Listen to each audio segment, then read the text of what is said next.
Hey everyone, welcome back to the channel. Today's video is going to be a response to my last video where I talked about how I sold my Grand Seiko and then I bought a Rolex instead with that money. Now there was a lot of discussion in the comments section. There was a lot of comments, so I was initially just going to respond to them individually, but it would have taken so long to write the paragraphs and sifting through everything. So I thought, why not just make a response video? And then everyone who watched that video can watch this video and hopefully your answers or your questions will be answered. I'll also be addressing some comments individually. So we'll start off with the first thing that I noticed is that a lot of people came to the conclusion that I only care about brand recognition when I purchase watches, but that's simply not the case. So if you go back to the video, there's a section where I talk about the dial and how I didn't like how, you have a silver case, silver hands and indices, and a grayish silver dial, and in a lot of lighting conditions, it melts together. So I didn't like that. That's the main reason why I sold it. I gave an example of another watch that doesn't have good visibility. That was the Seiko Lordmatic. And I can even throw in another example, which is probably a better example. And that would be the Seiko SRPC 97J1, which is the first watch I reviewed on this channel. That's another watch where, again, in a lot of lighting conditions, the texture just kind of disappears and you just get this whole mush, just not good contrast. And that's the reason why I sold the SRPC 97J1. That's the reason why I sold the Lordmatic, and that's why I sold the Grand Seiko. It's that lack of contrast. It doesn't look good in a lot of lighting conditions.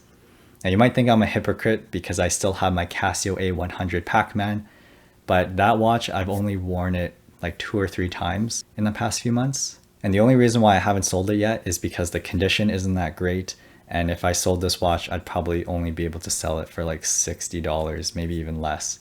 And also, if I only cared about brand recognition, why would I sell my Rolex Air King 5500 that I bought about 6 months ago? It wasn't chronometer rated, but it was a Rolex. So if I only cared about brand recognition, then I would have kept that watch, right? That would have made sense.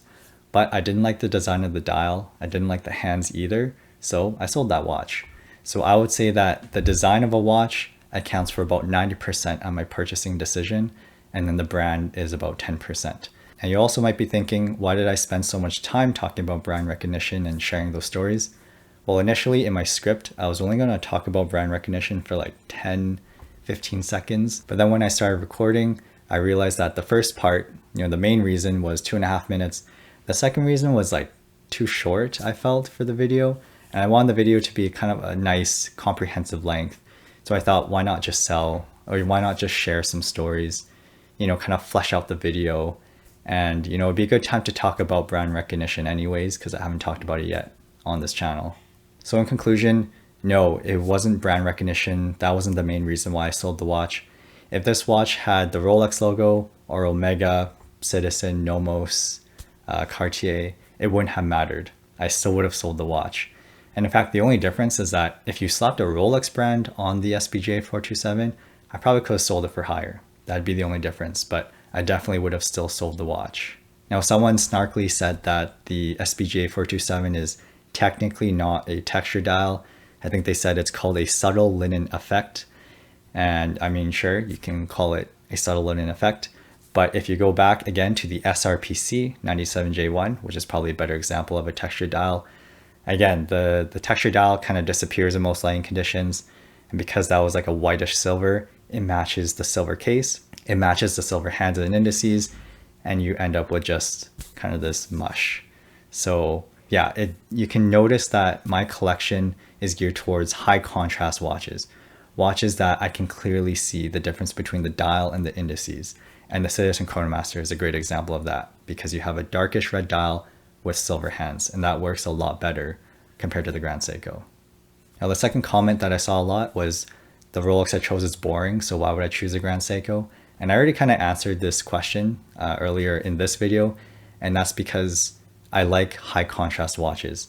I like watches where you can easily read the time, and this Rolex Air King was a watch that I saw as being high contrast, and it's really easy to read the time, no matter the lighting conditions, which I mentioned in the previous video.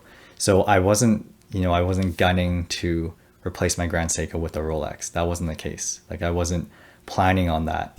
I was looking on Yahoo Japan auctions. I was looking at potential replacements, and this Rolex Air King just happened to be on sale. So it could have easily been another Grand Seiko. And another note is that I don't hate all textured dials. I think some people think that I am swearing off all textured dials.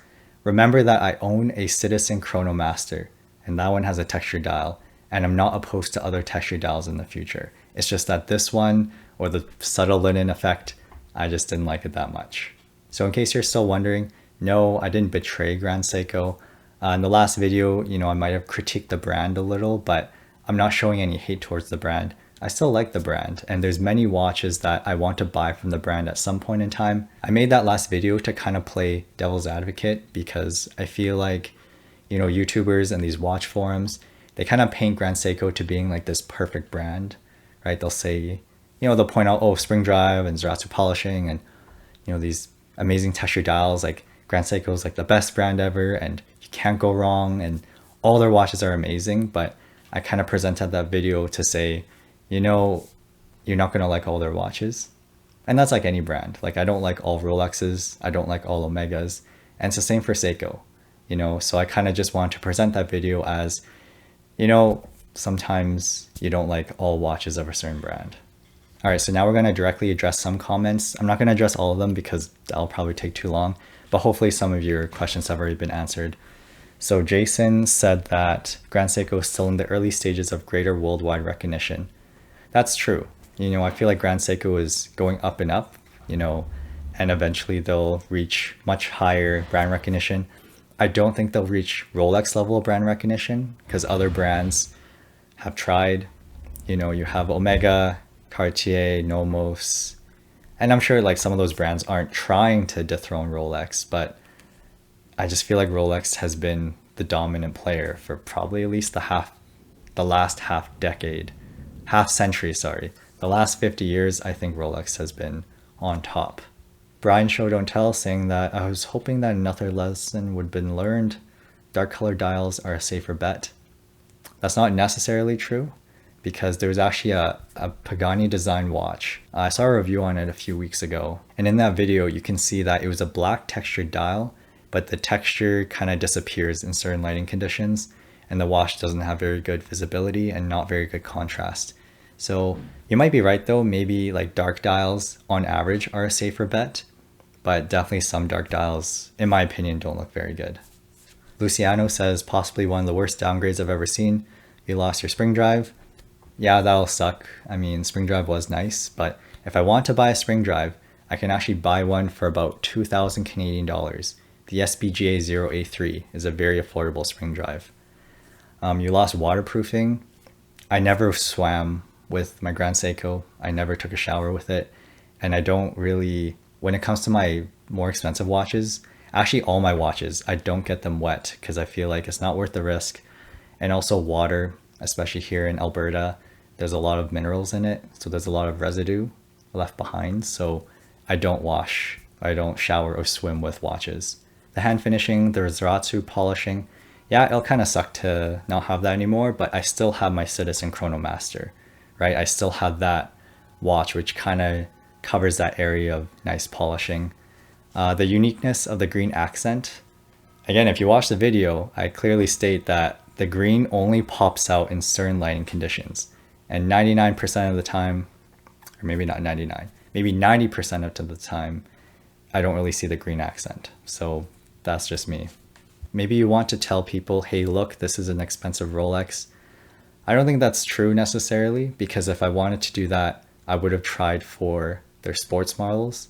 So things like the Submariner or the GMT Master, the Sky Dweller, those are kind of the more, I'm trying to show off my Rolex. Or I would have chosen like a bejeweled one. Some of the J-Just have a lot of jewels on them. Those ones are the more flashy, showing off Rolexes. I would say the Air King is like one of the least show-offy Rolexes you can buy. DigiWizard says, not only was it a terrible trade value-wise, the trader must have been laughing to the bank. So I'm pretty sure in the video I said I sold my Grand Seiko and then I used the money to buy a Rolex. I still had some money left over though. There was about a $600 difference between the Grand Seiko and the Rolex. And actually the trader, he's still trying to sell the watch. And, I just want to say good luck to the seller, to the new seller, because it took me about 5 weeks to sell my Grand Seiko. he's trying to flip it for a profit. I don't know if someone's gonna buy it. All right, so just to conclude, because I think this video is gonna be too long anyways. So one, brand recognition. Yes, it accounts for maybe like 10% of the watches, of my watch purchasing decision, but the design of a watch definitely takes precedent. It's responsible for 90%. I'll show you a video of my current collection. They're almost all Japanese watches. So clearly I don't just care about brand recognition. Otherwise my collection would just be filled with Rolexes and maybe some Omegas, but that's not the case. I like watches from a variety of different brands. The second thing to take away is, no, I did not betray Grand Seiko. You know, I still like the brand, and I'll definitely buy one within the next few years, if not within the next few weeks even. So anyways, this was supposed to be just a quick video. I still have some med school stuff to do, but I just wanted to do a quick follow-up video. But yeah, thank you so much for watching. Hope to see you in the next video, and I'll see you guys next time.